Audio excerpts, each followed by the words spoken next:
कराएगी, बहुत सारी यादें ताज़ा करेगी, शायद फर्स्ट लव की याद दिलाए। मैंने मूवी को देखा तो मेरा दिन बन गया था, इतनी ब्यूटीफुल है। आज कुछ नया, फर्स्ट टाइम हम इस चैनल पर एनिमे एक्सप्लेन करेंगे। आज की हमारी मूवी का नाम फ्लेवर्स ऑफ यूथ, ये 2018 की एक बहुत ही ब्यूटीफुल सी एनिमे है। इसमें 3 स्टोरीज है जो हमें लाइफ के बारे में कुछ अलग अलग चीजें सिखा कर जाती है। अगर आपको ये वीडियो अच्छा लगता है तो प्लीज इस वीडियो को लाइक और कमेंट जरूर कर दीजिएगा। Now hold on to your seats और इस सफर का मजा लीजिए। मूवी स्टार्ट होने के बाद हमारी फर्स्ट स्टोरी आती है, जिसका नाम है शैनजान नूडल्स। हमारा मेन कैरेक्टर, जिसका नाम है जेम्स, एक बड़ी सिटी से यानी बीजिंग से अपने आप घर जा रहा था। एयरपोर्ट पर उसे सब कुछ यादें याद आती है। वो हमसे कहता है किसी कोल्ड सूप की तरह इस सिटी ने उसके सोल को बर्बाद कर दिया है। आसपास के लोग भी उसी तरीके से अपनी जिंदगी जी रहे हैं। उसे लगता है कि उसकी लाइफ में कुछ चीजें पीछे छूट चुकी है। अब जब वो घर जा रहा है तो शायद वो टेस्ट वापस आएगी। उसे सैनचान नूडल्स की याद आती है। हमें फिर सैनचान नूडल्स दिखाई जाती है जो उसके बचपन के लिए बहुत ही इम्पोर्टेंट थी। उसके मदर फादर उसके साथ नहीं थे। एक छोटे से गांव में वो अपनी दादी के साथ रहा करता था। यहाँ सब लोग अपनी फार्मिंग में बहुत सारी मेहनत करते थे। सुबह सुबह एक नूडल्स के प्लेस पर जाकर सबका ब्रेकफास्ट होता था। इन्हीं नूडल्स के साथ जेम्स की चाइल्डहुड मेमोरी जुड़ी हुई है। बचपन में वो अपने फ्रेंड्स के साथ मार्बल खेलता था। शैनजान नूडल्स का बाउल लेकर उसकी दादी उसके पास आती थी। साथ में एक साथ हर दिन ये इन्हीं नूडल्स का ब्रेकफास्ट करते थे। जेम्स को इन नूडल्स की टेस्ट अभी भी याद है। आइस की बनी हुई ट्रांसपेरेंट नूडल्स, उसमें बहुत सारे मशरूम्स, थिक सूप, ये सब बहुत ही ज्यादा टेस्टी था। सब फ्लेवर्स एक दूसरे में घुल मिल जाते थे। वो कहता है इन नूडल्स के पीछे बहुत सारी मेहनत लगती थी। जिस छोटे से रेस्टोरेंट से आती थी वहां पर हस्बैंड एंड वाइफ ये दोनों ही काम करते थे। बाकी लोग रेडीमेड नूडल्स यूज करते हैं पर हमेशा ये अपने हाथ से बनाते थे। सब इंग्रेडिएंट्स को फ्रेशली काटते थे। हर सुबह शॉप के बाहर हमेशा लाइन होती थी। बाद में जेम्स को पता चला कि वो शेफ एक्चुअल में एक बड़ा शेफ था। वो फिर से अपने गाँव आकर लोगों को सर्व कर रहा था। जो भी उसका फूड है इसमें प्यार झलकता है। उसकी ग्रैंडमा उसे कहा करती थी अगर तुम्हें अच्छा खाना पसंद है तुम्हें वैसा ही मिलेगा। एक दिन अचानक से रेस्टोरेंट बंद पड़ गया। शायद किसी को जेलसी हो गई या उस शेफ के सिटी के बॉस ने उसे वापस बुला लिया था। इसके पीछे का रीजन किसी को भी पता नहीं था, पर सब लोग उन नूडल्स को बहुत ही मिस करते थे।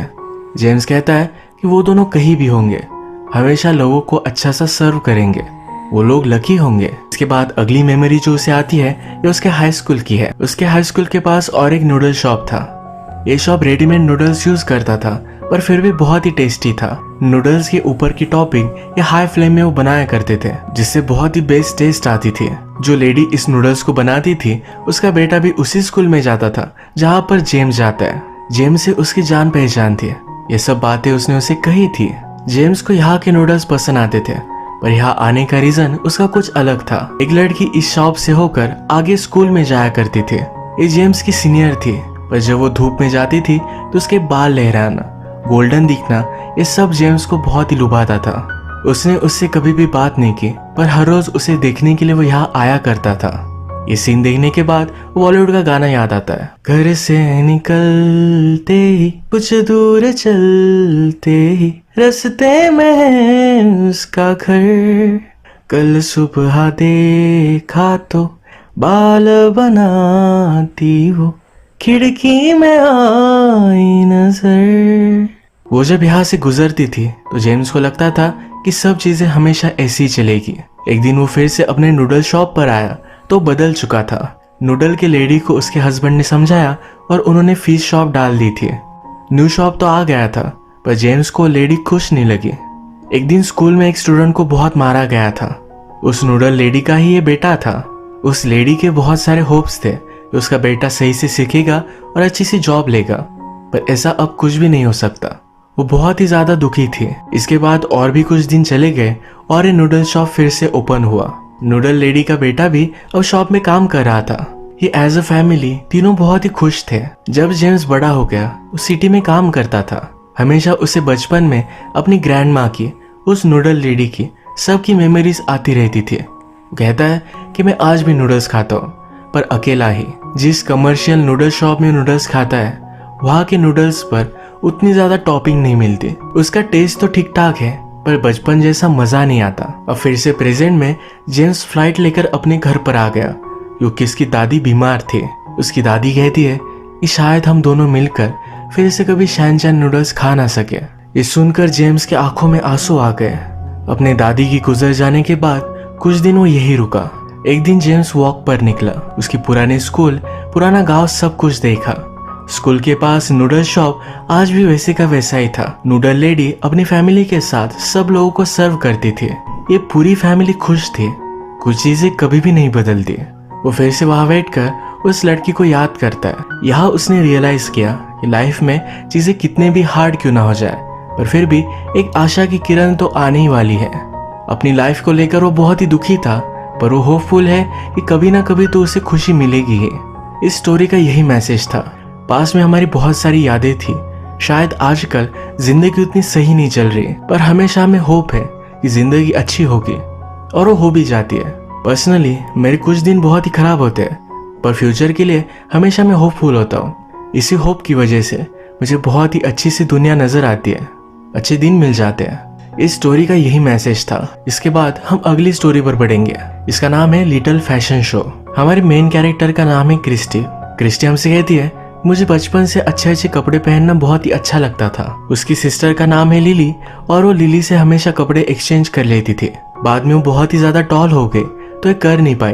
क्रिस्टी को लगता था कि उसका टॉल होना ये कुछ सही चीज नहीं है, पर उसी वजह से उसे एक जॉब अपॉर्चुनिटी मिली।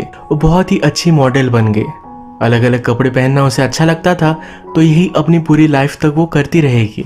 वो बहुत ही ब्लेस्ड महसूस करती थी, और बाद में उसने रियलाइज किया कि हर मॉडल का एक दिन होते हैं। उन्हीं दिनों में वो ट्रेंडिंग में होती है, बाद में उसे कोई भी जॉब नहीं मिलता। ये फीलिंग उसके लिए बहुत ही हार्ड थी। एक शो के बाद एक जगह पर वो खड़ी थी, तो उसका एडिटर उसके पास आया। वो कहता है, आगे देखो और मुझे बताओ कि तुम्हें क्या लगता है। जो भी चीजें उसे दिख रही थी ये उसने बता दी। एडिटर कहता है कि आज तुम जिस जगह पर हो वहाँ बहुत सारी लड़कियां पहुंचना चाहती है। क्रिस्टी कहती है, मैं इन सब बातों के मूड में नहीं हूँ, और वहां से चली जाती है। क्रिस्टी को पता नहीं था कि उसका नया एडिटर है। इस पर क्रिस्टी का मैनेजर उसे बहुत डांटता है। आज उसका बर्थडे था, तो उसकी सिस्टर लिली ने उसके लिए बहुत सारा खाना बनाया था। इसमें हैंडमेड केक भी था। उसे टेक्स्ट कर जल्दी घर आने के लिए कहती है, पर क्रिस्टी आज आ नहीं पाएगी क्योंकि उसके ऑफिस में उसके लिए एक बहुत ही बड़ी पार्टी रखी हुई है। क्रिस्टी के पास उसका कलीग आया जिसे वो पसंद करती थी। वो चाहती थी कि ये दोनों कुछ टाइम स्पेंड करे, पर वो हमेशा उसे इग्नोर करता था। ये दोनों बात कर रहे थे, तब एक नई मॉडल जिसका नाम है सिंडी ये उनके पास पहुंचती है। वो क्रिस्टी से कहती है, मैं तुम्हारी बहुत बड़ी फैन हूँ, क्या तुम मुझे फ्यूचर के लिए कुछ टिप्स दे सकती हो। क्रिस्टी को कुछ भी याद नहीं आ रहा था। सिंडी को बुला लिया गया तो वहां से चली गई। क्रिस्टी के कलीग को सिंडी बहुत ही पसंद आई थी। वो कहता है कि वो बहुत ही फ्रेश थी, मॉडल बनने के लिए जो भी चाहिए ये सब चीजें उसमें थी। इस बात से क्रिस्टी फ्रस्ट्रेटेड हो गई और उसने बहुत ही ज्यादा ड्रिंक कर लिया। वैसे उसका मैनेजर उसे घर लेकर आता है। लिली ने इतना सारा खाना बनाया था तो मैनेजर को बुरा लगता है कि सिंडी कुछ भी खाने की हालत में नहीं है। लिली कहती है कि मैं मेरी सिस्टर के लिए बहुत ही ग्रेटफुल हूँ, अगर वो नहीं होती तो आज मैं यहाँ वहाँ रहा करती। एक्चुअल में इनके पेरेंट्स की डेथ हो चुकी थी। ये दोनों अलग अलग रिलेटिव्स के पास रहते थे। क्रिस्टी जब मॉडल बन गई तो अपनी सिस्टर लिली का ख्याल रखती है। अगले दिन क्रिस्टी का शूट था, पर हैंगओवर थी तो इस वजह से उठ नहीं पाई। इस शो में क्रिस्टी की जगह जो न्यू मॉडल थी जिसका नाम था सिंडी, उसे उन्होंने ले लिया। ये चूज करने वाला भी क्रिस्टी का कलीग ही था। इस बात से क्रिस्टी बहुत ही ज्यादा डिस्टर्ब हो चुकी थी। अब थोड़े दिनों बाद फैशन शो आने वाला है, इसके लिए वो बहुत ही ज्यादा मेहनत लेगी। उसकी सिस्टर लिली को कपड़े डिजाइन करना बहुत ही अच्छा लगता है। वो क्रिस्टी के लिए केयर करती है, तो कहती है कि तुम्हें इतनी ज्यादा मेहनत नहीं लेनी चाहिए, अपने आप का भी तुम ख्याल रखा करो, आजकल तुम ज्यादा कुछ खाती भी नहीं। क्रिस्टी गुस्सा होकर कहती है कि तुम अपना ख्याल रखो, मैं खुद का देख लूंगी। अपनी ब्यूटी को मेंटेन करने के लिए क्रिस्टी बहुत ही ज्यादा मेहनत लेती थी, हमेशा जिम में जाती थी। उसने खाना पीना बहुत ही मिनिमम कर दिया था। अब फैशन शो का डे आया। इसमें क्रिस्टी और सिंडी एक दूसरे की कॉम्पिटिटर थे। क्रिस्टी ने खुद को बहुत ही स्ट्रेस्ड आउट कर दिया था, तो अचानक से उसका सर दुखने लग गया। वो ऐसे ही रैंप पर गई तो चक्कर आने की वजह से नीचे गिर जाती है। अब उसे लगता है कि उसका करियर खत्म हो चुका है। वो जब हॉस्पिटल में एडमिट थी तो उसके सपने में उसकी मदर आई। वो इन दोनों सिस्टर्स के लिए कपड़े डिजाइन कर रही थी। यही चीज अब लिली भी करती है।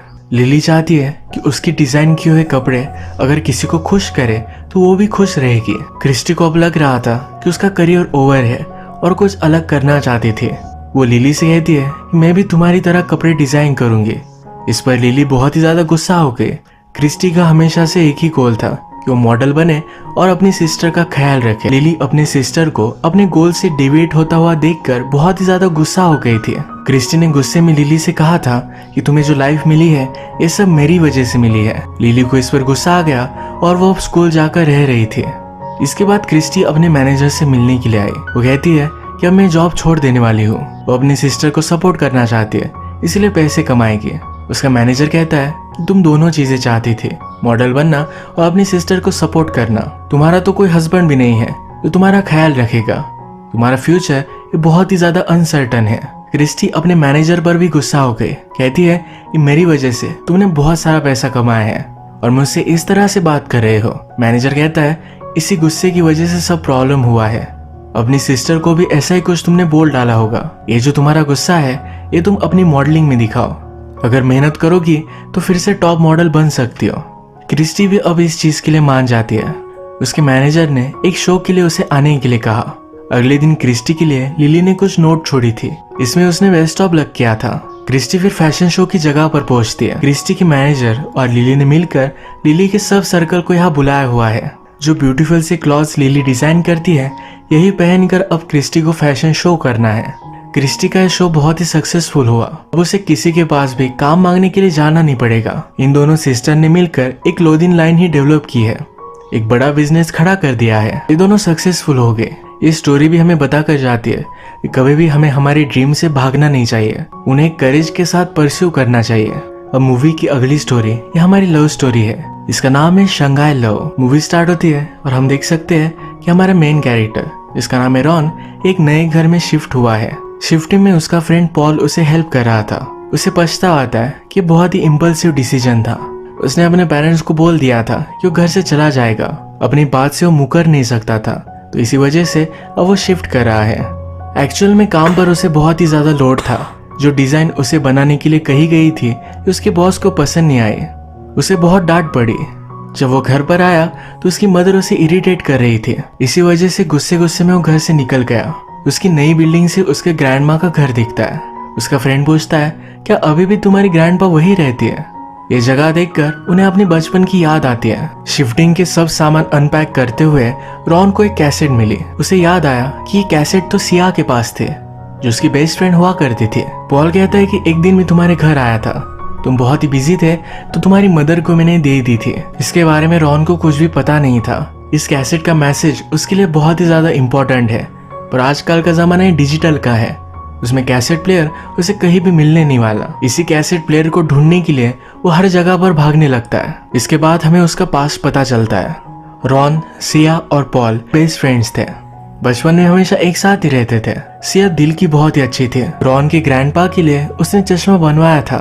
ग्रैंड मदर को गार्डनिंग में हेल्प करती थी। रॉन, सिया और पॉल ये तीनों फ्रेंड्स मिलकर हमेशा गाने सुना करते थे।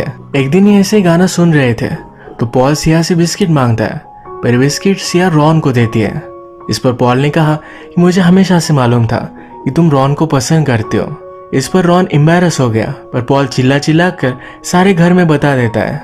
रॉन के ग्रैंडपा भी उसका बहुत मजाक उड़ाते हैं। सिया जब घर जा रही थी तो अचानक से उसका पैर लचक गया। रॉन फिर उसे अपने कंधे पर उठाकर घर लेकर जाता है।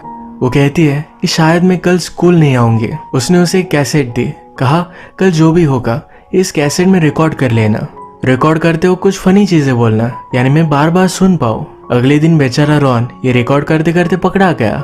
ये कैसेट उसने सिया को दी। अगले दिन सिया फिर से उसे वापस करती है। कहती है मैंने तुम्हारे लिए एक मैसेज रिकॉर्ड किया है जो घर जाकर तुम सुनना। इसके बाद इन दोनों की इसी तरीके से बातचीत शुरू हो गई। दोनों हमेशा कैसेट में मैसेज रिकॉर्ड कर कर सुना करते थे। सिया ने रॉन से पूछा कि आगे चलकर तुम्हें क्या करना है। रॉन कहता है मुझे एक बिल्डिंग बनानी है जहाँ पर तुम, मैं और पॉल हम सब रह पाए। हम तीनों हमेशा सॉन्ग सुनेंगे। इसी तरीके से अलग अलग चीजों के बारे में बात करते हैं। एक दिन सिया रॉन और पॉल को बताती है कि उसे एक अलग स्कूल में जाना है। इसके लिए उसे एक एंट्रेंस एग्जाम देनी पड़ेगी जो बहुत ही ज्यादा हार्ड है। रॉन कहता है कि वो स्कूल तो बहुत ही दूर है। सिया ने कहा कि हमारी फैमिली को मूव करना पड़ेगा। सिया ये नहीं चाहती थी, उसके फादर ने उसे फोर्स किया, तो इसी वजह से ये सब उसे करना पड़ रहा था। रॉन बहुत ही ज्यादा सैड था। जब अपनी फैमिली के साथ वो डिनर कर रहा था तो उसके फादर पूछते हैं ऐसा क्या हुआ। वो सब कुछ बता देता है। फादर कहते हैं तुम्हें भी उसकी तरह पढ़ाई करनी चाहिए। रॉन एग्री करता है, कहता है मैं भी अब उसी स्कूल में जाऊंगा। फादर कहते हैं कि तुम्हारे लिए पॉसिबल है, तुम अगर सही से मेहनत करोगे तो 100% अचीव कर सकते हो। अगर तुम्हें एडमिशन मिल गए तो हम भी स्कूल के पास रहने के लिए चले जाएंगे। अब रॉन ने डिसाइड कर ही लिया था, तो अब क्या था, उसने बहुत ही ज्यादा मेहनत ली, किसी भी चीज को इम्पोर्टेंस नहीं दिया। वो पॉल और सिया से भी बहुत ही कम ही मिलता था। रॉन ने सिया को लास्ट टाइम कैसेट वापस कर दी थी। सिया अब रॉन से मिल नहीं पा रही थी, तो यही कैसेट उसने पॉल को दी, कहा कि उसे जाकर देकर आओ। पॉल ही देने के लिए गया, पर रॉन उससे मिलने नहीं वाला था। उसने रॉन की मदर को ये दे दी। मदर ने बात रॉन को बताई थी, पर तब वो स्टडी कर रहा था, तो उसका कॉन्सेंट्रेशन उसमें ही था। वो इस कैसेट के बारे में कम्प्लीटली भूल चुका था। इसके बाद एंट्रेंस एग्जाम हुए। जब रिजल्ट आया तो रॉन को एडमिशन मिल चुका था। वो बहुत खुश था। भागते भागते डायरेक्टली सिया के घर पर ही पहुंचा। सिया घर पर नहीं थी, तो उसके नेबर ने कहा कि उसका एडमिशन नहीं हुआ, तो इसी वजह से उसके फादर बहुत ही ज्यादा गुस्सा थे। उन्होंने उसे बहुत मारा, तो अब वो हॉस्पिटल में है। रॉन को बहुत बुरा लगता है कि सिया का एडमिशन नहीं हुआ। उसने जो भी चीजें की ये सिर्फ सिया के लिए की। जिस स्कूल में वो जाने वाला है उसके आसपास उसके पेरेंट्स को घर लेना पड़ता है। सब सामान लेकर जब वो जा रहे थे तभी ब्रिज पर उसे सिया देखी। वो उसे दूर से ही गुड बाय कर देती है। इसके बाद थोड़े साल गुजर गए। एक दिन रॉन, सिया और पॉल उसके ग्रैंड माँ के यहाँ मिले थे। पहले बहुत बातें करते थे, पर अब टाइम गुजर चुका तो एक दूसरे की पर्सनल लाइफ के बारे में उन्हें पता नहीं है, तो इस बार कुछ भी बात नहीं कर पाते। इस मूवी ने इस बात को बहुत ही अच्छे से पॉइंट आउट किया है। मैं खुद मेरे फ्रेंड को 4 साल बाद मिलने के लिए गया था, तो हम दोनों में एक ऑकवर्डनेस थे। उस दिन मुझे बहुत ही बुरा लगा था, पर बाद में मैं उससे फिर से मिला, तब हम दोनों बहुत ही फ्री थे। दिन भर हमने सिर्फ बातें की थी। So look at the bright side, सब कुछ ठीक भी हो जाता है। फिर से हम मूवी की तरफ बढ़ते हैं।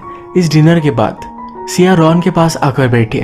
उसने नोटिस किया कि रॉन के पास सीडी प्लेयर है। सिया उससे कहती है कि मैंने तुम्हें जो कैसेट दी थी इसे तुम इग्नोर कर देना, इसके बारे में ज्यादा कुछ सोचो मत। रॉन के हेडफोन थे, तो ये बात वो सुन नहीं पाया।